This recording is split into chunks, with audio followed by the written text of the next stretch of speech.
우리 서로 한번 인사하실까요? 우리 말씀에 은혜 받으세요. 인사하시겠습니다. 네, 네. 오늘부터 제가 그 수요일에 설교할 때는 갈라디아서를 우리가 좀 강의하도록 하겠습니다. 이 갈라디아서는 우리가 믿음으로 구원받는다, 이것을 아주 강조하는 책입니다. 믿음으로 구원받는다는 것을 아주 강조하는 책이 로마서하고 갈라디아서인데, 이 갈라디아서는 로마서보다 훨씬 더 아주 전투적으로 그렇게 강조합니다. 그래서 종교개혁자 이 마틴 루터가 제일 좋아했던 책이라고 합니다. 그래서 마틴 루터가 이런 말을 했습니다. 나는 이 책과 결혼했으며 이 책은 나의 아내다, 이렇게 말을 했다고 합니다. 종교개혁의 모토 중에 하나가 오직 믿음이었죠. 오직 믿음으로 구원받는다. 그래서 오직 믿음으로 구원받는다는 것을 아주 굉장히 거기에 그냥 완전히 집중해가지고 잘 풀어가고 있기 때문에 이 갈라디아서가 루터가 그렇게 좋아하는 책이었고, 믿음으로 구원받는다는 사실에 대해서 잘 가르쳐주는 책입니다. 이 바울이 이 갈라디아서를 쓴 이유가 있습니다. 이 갈라디아 지역에 이제 전도를 하면서 이 바울이 전도 여행을 하면서 교회를 세웠는데, 이제 바울은 다른 곳으로 떠나고 이상한 주장을 하는 사람들이 이 갈라디아 교회에 들어오게 됐습니다. 그 사람들이 주장이 뭐냐면, 예수님을 믿는 것 외에도 구원을 위해서는 율법을 지키는 것이 같이 가야 된다, 이런 얘기를 한 것입니다. 특히 이 할례를 받아야 그래야 구원을 받는다, 이런 이 가르침을 전했습니다. 이 사람들을 보통 신약 시대에 유대주의자들이다 그럽니다. 유대교의 전통을 신약 시대에도 계속 주장했던 사람들이다. 그래서 유대주의자들 그러는데요. 그래서 이 유대인의 구약적 전통인 율법 준수, 할례, 이런 것도 같이 있어야 구원받는다라고 그렇게 얘기한 것입니다. 그러나 이 바울은 그게 아니라 구원은 오직 믿음으로 받는다라고 굉장히 이 역설을 하고 있는 책이 이 갈라디아서입니다. 그래서 이 수요일마다 제가 말씀을 전할 때는 갈라디아서를 보면서 구원은 오직 믿음으로 받는다는 사실을 더 확실하게 우리가 좀 배우면서 우리 믿음의 기초에 대해서 잘 은혜를 생각하면서 은혜를 나누겠습니다. 오늘은 이 갈라디아서의 서론 부분입니다. 이 바울은 자기가 편지를 쓰면서 그 당시 사람들이 보통 그렇게 편지를 썼습니다. A는 B에게 편지를 하면서 무난하노라, 이렇게 하면서 greetings, 안녕하기를 바랍니다, 이런 식으로 이렇게 얘기를 했어요. 근데 바울이 1절에 보면 자기가 자기를 이제 소개하면서 이 인사를 하는 내용을 보면 바울은 굉장히 자기의 직분과 자기의 삶에 대해서 아주 분명한 자의식을 갖고 있었던 것을 볼 수 있습니다. 1절에 보면 사람들에게서 난 것도 아니요 사람으로 말미암은 것도 아니요 오직 예수 그리스도와 그를 죽은 자 가운데서 살리신 하나님 아버지로 말미암아 사도된 바울은, 이렇게 얘기합니다. 자기를 소개하면서 내가 어떻게 사도가 됐느냐, 굉장히 보면 하나님으로 인해서 자기가 사도가 됐다라는 것을 굉장히 강조하는 것을 볼 수 있습니다. 사람들에게서 난 것도 아니요 사람으로 말미암은 것도 아니요 오직 예수 그리스도와 그를 죽은 자 가운데서 살리신 하나님 아버지로 말미암아 사도가 됐다. 그렇죠? 이 사도 바울은 자기가 이 사도가 되고 사도의 역할을 하는 것이 사람으로부터 난 것이 아니라 우연히 난 것이 아니라 하나님 아버지께로부터 났다라는 것을 지금 분명히 하고 있는 것입니다. 이것이 이 바울이 자기 사명을 완수하게 한 가장 큰 원동력이라고 볼 수 있습니다. 내가 어쩌다 보니까 지금 이렇게 그냥 평생 전도를 하는 사람이 됐습니다, 이게 아닙니다. 그때 내가 좀 생각을 잘못해가지고 선택을 잘못해가지고 내가 이 길로 들어섰습니다, 이렇게 얘기하는 게 아닙니다. 그때 그 사람 때문에 내가 이렇게 됐다, 이렇게 얘기하는 게 아닙니다. 자기가 사도가 되고 자기의 삶을 지금까지 산 것은 전적으로 하나님으로 인한 것이다라는 것을 지금 믿고 고백하는 것을 볼 수 있습니다. 내 삶은 하나님으로부터 나온 것이다. 내 직분도 하나님께로부터 온 것이다 라는 것을 분명히 지금 하는 거죠. 이게 바울의 배울 점입니다. 우리도 그래야 됩니다. 어찌하다 보니까 내가 여기까지 왔습니다.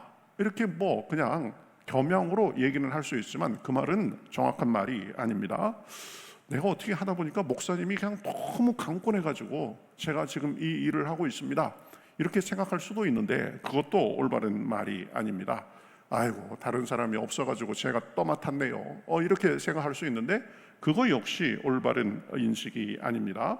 하나님께서 부르시고 인도하시고 세워주셔서 여기까지 온 것입니다. 우리가 하나님 앞에 받은 사명도 하나님께서 주신 것입니다. 내 삶도 지금까지 하나님께서 인도해 오신 것입니다. 우리가 같은 교회에 이렇게 가족으로서 섬기고 있는데요, 어쩌다가 평택교회로 온 게 아닙니다. 하나님께서 우리 걸음을 여기까지 인도해 주신 것입니다.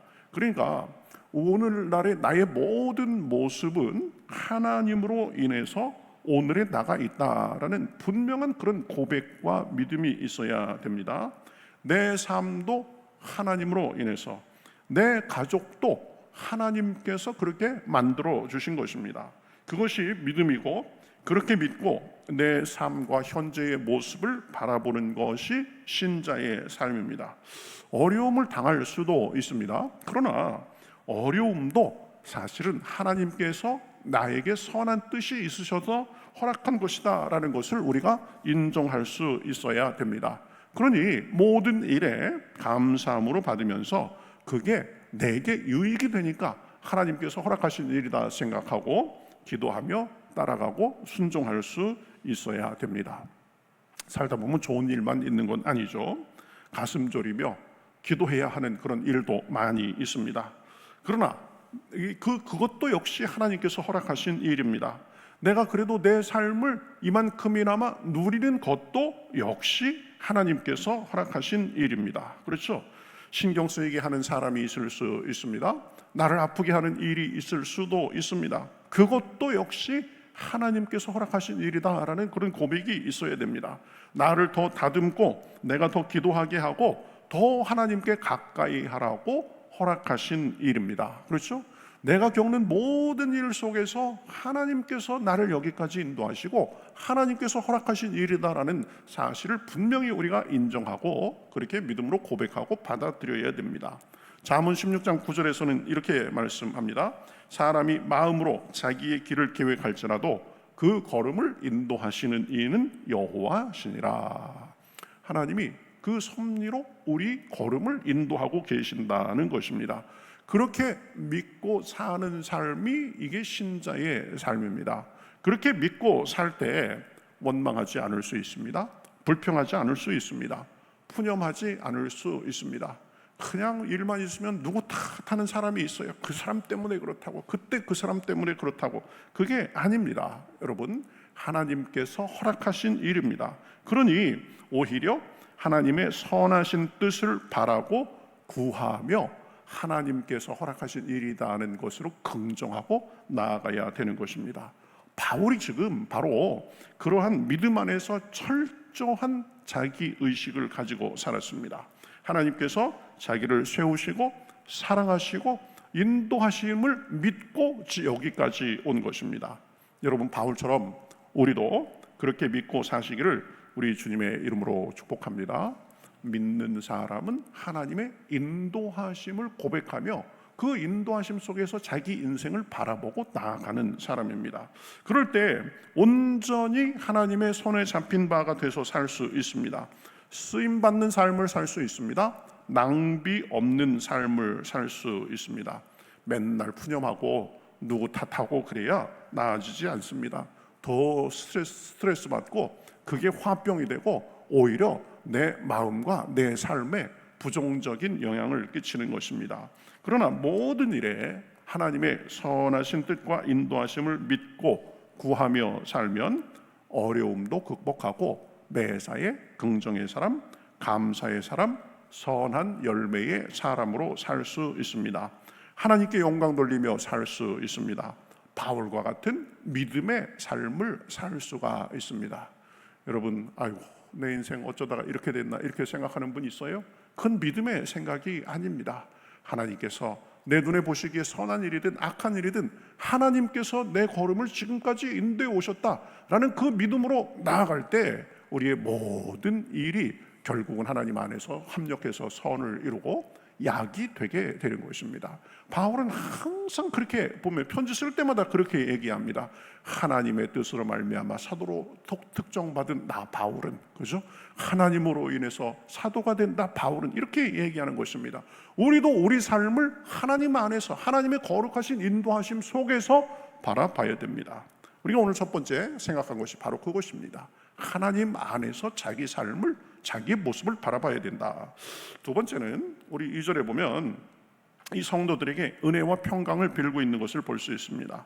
함께 있는 모든 형제와 더불어 갈라디아 여러 교회들에게 우리 하나님 아버지와 주 예수 그리스도로부터 은혜와 평강이 있기를 구하노라, 이렇게 원하노라 말합니다. 이 바울이 이렇게 이 편지를 쓸 때 또 나 어떻게 돼 하나님의 뜻을 말미암아 사도된 바울은 그래가면서 누구에게 보면 은혜와 평강이 있기를 구하노라, 이렇게 말합니다. 이 당시에 관습은 그냥 평강이 있기를 구합니다, 이렇게 보통 평강이 있기를 바랍니다 이랬는데 바울은 거기에다가 은혜를 더한 거죠. 여러분에게 은혜와 평강이 있기를 바랍니다, 이렇게 얘기한 것입니다. 우리도 은혜와 평강을 받고 누리며 살아야 되지만 은혜와 평강을 나누는 삶을 살아야 됩니다. 다른 사람들을 위해서 기도할 때 저분에게 은혜를 베풀어 주시옵소서, 저분을 불쌍히 여겨 주시옵소서, 저분에게 평강을 주시옵소서, 이렇게 우리도 기도해야 되는 것입니다. 예수님께서 말씀하셨죠. 제자들에게 또 그 집에 들어가면서 평안하기를 빌라. 그 집이 이에 합당하면 너희의 빈 평안이 거기 임할 것이요 만일 합당하지 아니하면 그 평안이 너희에게 돌아올 것이라, 이렇게 말합니다. 그렇죠? 우리가 다른 사람들에게 은혜와 평강을 빌어주면 그 은혜와 평강이 그 사람에게 합당하면 그 사람에게 갈 것이고, 그 사람이 그 은혜와 평강에 합당하지 않으면 우리가 빌어준 은혜와 평강이 우리에게 올 것이다 라는 것입니다. 그렇죠? 그러니까 은혜와 평강을 빌어주면 뭐 서로 좋게 되는 거죠. 그 사람에게 안 가면 나한테 오는 거니까. 그렇죠? 하나님께서 그렇게 하신다는 것입니다. 우리도 그래서 그러한 삶을 살아야 됩니다. 다른 사람에게 은혜를 끼치고 평강을 전하며 살아야 됩니다. 위에서 기도해주고 격려하고 덕이 되는 말을 하고 칭찬하고 참아주고, 이런 것이 은혜와 평강을 전하는 삶입니다. 그래서 나를 통해서 다른 사람들이 은혜의 하나님을 더 알고 평강의 하나님을 더 알도록 하는 삶, 이것이 신자의 삶입니다. 그렇죠? 그것은 그냥 목사님만 하는 일입니다. 그것은 장로님, 권사님들만 하는 일입니다. 그게 아닙니다. 모든 사람은 주님의 은혜와 평강을 받아 누리고 그것을 나누도록 부름받은 것입니다. 그러니 내가 은혜와 평강을 누리는 사람으로 살도록 자꾸 의식적으로 노력해야 됩니다. 자꾸 은혜와 평강을 퍼뜨리는 사람이 돼야 됩니다. 이걸 의식적으로 노력하지 않으면요 반대의 일을 할 수가 많이 있습니다. 어느새 교회에서도 그저 서로 헐뜯고 비난하고 자기 주장만 하고 고집부리고 부정적인 생각을 그냥 막 내뱉고 퍼뜨리고, 그렇죠? 세상 사람들과 다를 바가 없게 되는 것입니다. 이것을 의식적으로 노력해야 됩니다. 여러분 한번 지금 생각해 보세요. 나는 은혜와 평강을 전하는 사람인가? 아니면 불평하고 평강을 깨고 은혜가 흘러가는 것을 방해하는 사람인가? 잘 생각해 봐야 됩니다. 내가 은혜와 평강을 전하는 사람이 되어야 된다. 늘 이 의식을 가지고 살아야 되는 거예요. 그렇지 않으면 나도 모르게 은혜와 평강을 전파하는 사람이 아니라 그것을 방해하는 사람이 될 수 있는 것입니다. 늘 조심하고 은혜와 평강을 전하는 저와 여러분이 되시기를 우리 주님의 이름으로 축복합니다. 어떻게 하면 우리가 은혜와 평강을 전하는 사람이 될 수 있겠습니까? 늘 먼저 생각하고 사모하면서 주님께 기도해야 됩니다. 기도해야 됩니다. 내 힘과 노력만으로 되지 않습니다. 하나님, 제 생각을 주관하시고 다른 사람의 단점보다 장점을 더 보게 하시고 긍정적인 사람, 너그러운 사람이 되게 하소서. 이렇게 기도해야 됩니다. 그러면서 나쁜 생각, 부정적인 생각을 자꾸 물리쳐야 됩니다. 이 나쁜 생각, 부정적인 생각이 어디서 오는 거예요? 마귀가 우리가 은혜와 평강의 사람이 되지 않도록 자꾸 나쁜 생각을 넣어주는 것입니다. 그러니 이게 지금 내가 이 생각을 유지해야 될 생각인지 아니면 배척해야 될 생각인지 잘 생각하면서 배척할 것을 버리고 하나님께 구해야 되는 것입니다. 하나님, 제 입술에 파수꾼을 세워주시옵소서. 생각나는 대로 그저 나오는 대로 말하지 않게 하시고 분별해서 말하고 덕이 되는 말, 세워주는 말, 긍정의 말을 하게 하소서. 약점을 덮어주고 참아주고 칭찬을 많이 하는 사람이 되게 하소서. 이렇게 늘 기도하고 구하면서 생각과 언행을 조심해서 하고 이 덕이 되게 해야 되는 것입니다. 그것이 성숙한 모습이고 은혜로운 모습이고 보기 좋은 모습입니다. 생각해 봐야 됩니다. 나는 다른 사람들에게 지금 은혜와 평강을 전하는 사람인가? 아니면 그저 생각대로 기분대로 아무 생각 없이 그냥 나오는 대로 내뱉고 나오는 대로 행동해가지고 다른 사람들의 은혜와 평강을 깨는 사람인가? 바울처럼 은혜와 평강을 전하는 저와 여러분이 되시기를 우리 주님의 이름으로 축복합니다. 보면은 저 사람은 보면 아주 마음이 푸근하고 늘 그죠? 이 사람들에게 덕을 끼치고 칭찬하고 이해해주고 저분을 보면은 마음이 따뜻해지고 그런 사람이 돼야 되는 것입니다. 자, 이제 이 서서히 이제 본론으로 들어갑니다. 4절 5절 보면 그리스도께서 하나님 곧 우리 아버지의 뜻을 따라 이 악한 세대에서 우리를 건지시려고 우리 죄를 대속하기 위하여 자기 몸을 주셨으니 영광이 그에게 세세토록 있을지어다. 이렇게 말합니다. 그리스도께서 무슨 일을 하셨는지 우리가 그 그리스도에 대해서 할 일이 무엇인지 가르쳐 주는 거죠. 그리스도께서 우리를 대속하기 위해서 자기 몸을 주셨다는 것입니다. 한마디로 우리를 위해서 십자가에 달려 돌아가셨다는 거죠. 그런데 그것을 아버지의 뜻을 따라 하셨다라고 합니다. 그리스도께서 돌아가신 것은 그저 그리스도가 자기 마음대로 뜻대로 와가지고 확 십자가에 달려 돌아가신 것이 아니라 하나님의 뜻이 있었다는 거죠. 하나님의 뜻에 순종해서 예수님께서 십자가에 달려 돌아가신 것입니다. 왜 돌아가셨습니까? 악한 세대에서 우리를 건지시려고 우리 죄를 대속하기 위해서 돌아가셨습니다. 악한 세대에서 죄 가운데 사는 사람들을 우리를 건지시고 또 우리의 죄를 대속하기 위해서 대신 씻어주기 위해서 십자가에서 자기 몸을 주셨다라고 말하고 있습니다. 이게 복음의 핵심입니다. 예수님께서 죄인인 우리를 위해서 대신 죽어주셨습니다. 그래서 우리는 죄를 용서받고 하나님의 자녀가 되는 것입니다. 이거죠. 지금 그 얘기하는 것입니다. 그러한 그리스도의 일 앞에 우리가 해야 될 것은 무엇입니까? 영광을 세세토록 돌리는 것입니다. 감사하는 것입니다. 그 은혜를 믿음으로 누리는 것입니다. 감사로 섬기는 것입니다. 우리의 구원은 오직 우리를 사랑하사 자기를 주신 그리스도의 은혜에 기인한 것입니다. 그 은혜를 통해서 죄를 용서받았습니다. 우리의 죄가 다 사해졌습니다. 예수님으로 인해서 죄를 용서받았습니다. 그래서 하나님의 자녀가 됐습니다. 하나님과 친밀한 관계가 됐고요. 하나님의 돌봄을 받고 사는 사람이 됐고 하나님의 인도하심과 보호 속에 삽니다. 그렇게 이제 하나님 이 세상에 살면서 하나님과의 친밀함을 누리며 인도하심과 보호 속에 살다가 천국에서 영원히 살 소망을 가지고 사는 사람들이 됐습니다. 이것이 다 어떻게 가능하게 됐습니까? 그리스도께서 우리를 위해서 죽어주셨기 때문에 우리 죄값을 대신 치러주셨기 때문에 대속해 주셨기 때문에 가능한 것입니다. 다 그리스도의 은혜를 통해서 된 것입니다. 다른 것이 섞일 것이 없습니다. 율법을 우리가 잘 지키고 우리가 행위를 선하게 하고 좋은 일을 많이 해가지고 그런 것이냐? 그게 아닙니다. 오직 그리스도의 대속의 은혜로 구원받고 하나님의 자녀의 복을 누리고 천국을 소망하며 사는 것입니다. 그런데 이 갈라디아 교인들은 바로 이 기독교의 본질, 복음에 대해서 지금 흔들리고 있었습니다. 어느덧 바울이 떠나고 나니까 이상한 다른 복음을 지금 따르고 있었습니다. 그래서 6절에 보면 바울이 이렇게 얘기합니다. 그리스도의 은혜로 너희를 부르신 이를 이같이 속히 떠나 다른 복음을 따르는 것을 내가 이상하게 여기노라.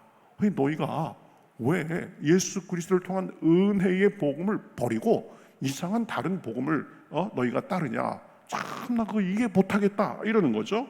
왜 그렇습니까? 그리스도의 은혜 외에 다른 복음은 없기 때문입니다. 그렇죠? 복음하면 그리스도의 대속적인 죽음으로 인해서 우리가 하나님의 자녀가 된다는 것인데 지금 다른 것을 믿고 있는 거죠. 그래서 7절에 보면 이렇게 말합니다.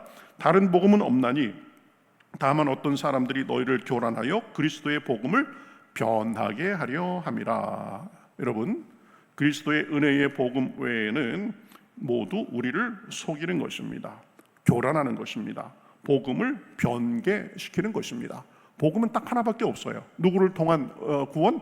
예수 그리스도를 통한 구원. 예수 그리스도께서 우리의 십자가에서 우리의 죄값을 다 치러주셨기 때문에 우리는 그 은혜를 믿음으로 구원받는다는 이게 복음입니다.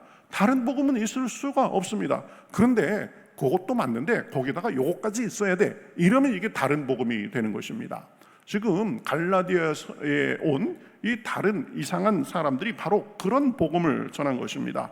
너희가 예수님을 믿어서 구원받는 거 그것 틀린 말이 아닌데 그것만으로 충분하지 않고 율법도 지켜야 돼, 할례도 받아야 돼, 이렇게 된 거죠. 복음에 자꾸 다른 것을 섞는 것, 이게 다른 복음입니다. 그런데 여러분, 다른 복음 없습니다. 복음은 하나입니다. 여러분, 가톨릭이 그렇습니다. 이 가톨릭은 어떻게 가르치느냐면 그리스도를 통한 은혜 플러스 우리의 선한 행실, 우리가 쌓는 공로가 하나님 보시기에 기준에 맞아야지 그래야 구원받는다, 이렇게 얘기합니다. 그래서 가톨릭 이 사람들은요, 당신이 믿음으로 구원받은 것을 확신합니까? 지금 죽어도 천국에 갈 것을 믿습니까? 그러면 그거 내가 어떻게 알아요? 이렇게 되는 거예요. 죽어봐야 알지. 왜? 믿음 플러스 뭐가 있기 때문에 자기의 행실은 하나님이 판단하는 건데 내가 판단할 수 없다. 그래서 구원 확신이 있습니까? 그러면 확신이 있습니다. 그러면 건방지다, 이렇게 되는 거예요. 사람이 어떻게 그걸 알 수 있냐? 죽어봐야 아는 거다, 이렇게 되는 것입니다. 그래서 하나님 보시기에 우리의 행실이 조금 모자란 사람들이 가는 데가 어디예요? 거기가 연옥이에요. 연옥. 지옥도 아니고 천국도 아니고, 그죠? 천국의 가장자리쯤에서 천국 갈 아직 티켓은 못 받고, 그래서 천국에 갈까 말까 지금 그 주변에 있는 그걸 연옥이라고 합니다. 이 연옥에 있는 사람들은 그런데 스스로 어떻게 할 힘이 없어요. 그래서 연옥에 있는 사람들을 위해서 이 땅에 있는 사람들이 열심히 기도해주고, 또 그 사람 이름으로 선행을 많이 하고, 또 위에서 미사를 많이 드려줘야, 그래야 연옥에서의 시간이 지나면 천국으로 올라갈 수 있다라고 얘기합니다. 이거 잘못된 것입니다. 성경에서는 예수 그리스도께서 우리의 죄값을 다 치러줬기 때문에 우리는 그것을 믿음으로 구원받는다고 하는 것입니다. 이게 복음이에요. 이 복음이 하나인데 다른 복음을 섞으면 그건 복음이 아니라는 거죠. 그래서 8절에서 이렇게 얘기합니다. 그러나 우리나 혹은 하늘에서 온 천사라도 우리가 너희에게 전한 복음 외에 다른 복음을 전하면 저주를 받을지어다. 복음 하나밖에 없는데 하늘에서 내려온 천사라고 해가면서 예수님의 그 보혈을 믿는 그것 이외에 다른 것을 섞는다면 그게 천사라고 할지라도 저주를 받을 것이다 라고 얘기하는 것입니다. 다른 복음이 뭐예요? 율법을 준수하고, 그렇죠? 우리가 선한 행위를 많이 하고, 그래서 우리가 이 구원의 조건에 다른 것을 다는 것, 이게 다른 복음입니다. 여러분, 선행과 율법의 준수 이런 것도 필요합니다. 그러나 그것은 구원의 조건이 아니라 구원의 결과이지, 그렇죠? 결과가 되는 것입니다. 우리가 하나님 뜻대로 살려고 애쓰는 이유가 무엇입니까? 우리가 선한 일을 많이 하면서 살려고 하는 이유가 무엇입니까? 구원받기 위해서 그런 것이 아니에요. 하나님께서 죄 많은 우리를 그리스도의 은혜로 구원해 주셨으니까 그 은혜에 감사하고 그 은혜에 보답하고 그 은혜에 걸맞게 살려고, 그래서 좋은 일도 많이 하고 봉사도 하고 말씀도 지키고 그러는 것이지, 그것이 구원의 조건은 될 수 없습니다. 우리가 선행을 많이 하는 것이 구원의 조건이 된다면 로마서에서도 얘기하고 갈라디아서에서도 나중에 얘기하겠지만 그 조건을 다 채울 사람이 없습니다. 100점 맞아야 되는데 100점 맞을 사람이 없는 거예요. 99점 맞아도 안 되는 거예요. 60점 맞아도 안 되는 거예요. 이게 행위 구원의 문제점입니다. 그렇죠? 당시 갈라디아 성도들은 잘 믿다가 이 유대주의자들의 가르침을 받고 이것을 혼동한 것입니다. 그러니 바울은 단호하게 얘기하는 것입니다. 다른 복음은 없다고 하는 것입니다. 복음은 그리스도의 은혜의 복음 딱 하나뿐입니다. 다른 것은 없습니다. 그 은혜의 복음 외에 다른 복음을 전한다면 하늘의 천사라도 저주를 받을 것이다 라고 얘기하는 것입니다. 꼭 기억하시기 바랍니다. 내가 참 한심해 볼 때가 많이 있을 수 있습니다. 의심도 많고 보면 쉽게 흔들리기도 하고 내가 하나님 앞에 내세울 거라고는 별로 없는 것 같기도 하고 그래서 어느덧 아이고 내가 이러다가 죽으면 천국이나 갈 수 있을까? 이렇게 생각이 될 때도 있습니다. 그러나 그 생각 자체가 잘못된 것입니다. 우리가 천국 갈 수 있는 자격을 얻는 것은 오직 믿음으로 받는 것입니다. 예수 그리스도의 공로를 믿음으로 받는 것입니다. 이게 아니면 다른 것들로 인해서 한번 등수 재보자 그러면 다 등수 미달이라는 거예요. 그렇죠? 그래서 하나님께서 은혜의 길을 여신 것입니다. 자, 오늘은 갈라디아서를 시작하면서 세 가지를 우리가 살펴보았습니다. 바울의 철저한 하나님 안에서의 자기의식에 대해서 살펴보았습니다. 바울은 자신의 사도됨과 삶에 대해서 하나님으로부터 말미암은 것이라는 확신 속에 살았습니다. 사실은 내가 안고 일어서는 것 모든 것이 하나님 안에서 일어나는 것이다. 이게 우리의 믿음의 고백입니다. 우리의 모든 삶은 하나님의 섭리와 인도하심 속에 있는 것입니다. 그것을 믿고 우리 눈에 보기에 좋은 일이든지 나쁜 일이든지 하나님 안에서 결국 모든 것이 다 합력해서 선을 이룰 것이다 라고 믿고 사는 것이 이게 믿는 사람입니다. 두 번째는 은혜와 평강을 전하는 사람이 되자고 했습니다. 은혜의 사람, 화평의 사람, 평강의 사람, 긍정의 사람, 사랑과 감사의 사람, 칭찬과 격려의 사람, 나를 보면 다른 사람들의 마음이 따뜻해지는 사람, 함께하면 마음이 푸근해지는 사람, 우리의 언행과 우리의 모든 표정과 그런 데서 그것이 나타나도록 사모하고 애쓰며 살아야 된다고 했습니다. 그리스도의 은혜의 복음 외에는 다른 복음은 없다고 했습니다. 우리는 100% 그리스도의 대속의 은혜로 죄를 용서받고 하나님의 자녀가 돼서 하나님의 사랑과 돌보심 속에 사는 것입니다. 우리가 열심히 살려고 노력하는 이유는 구원받기 위해서가 아니라 하나님의 구원과 사랑을 받았으니까 그 사랑을 받은 자로서 보답하는 마음으로 그렇게 사는 것입니다. 헌신하고 충성하는 이유도 바로 그것입니다. 하나님께서 나에게 그 크신 사랑과 은혜를 부어주셨으니 내가 하나님 앞에 섰을 때 그저 부끄럽지 않게 하나님의 사랑을 받은 자로서 제가 이렇게 살다 왔습니다라고 보여주기 위해서 그렇게 우리가 사는 것입니다. 그러한 은혜의 사람, 축복의 사람으로 살면서 은혜와 평강을 많이 누리고 나누며 사는 저와 여러분이 되시기를 우리 주님의 이름으로 축복합니다.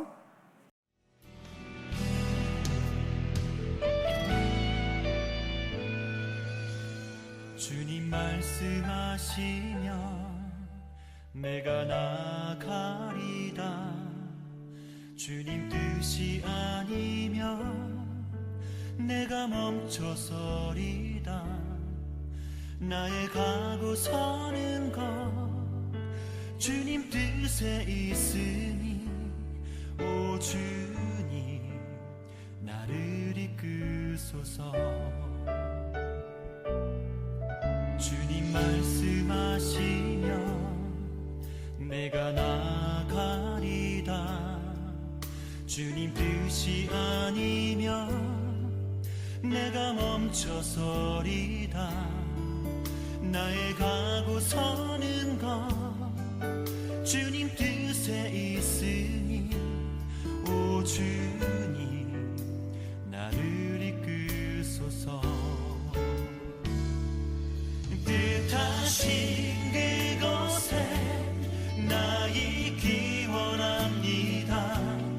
이끄시는 대로 순종하며 살리니 연약한 내 영혼 통하여 일하소서.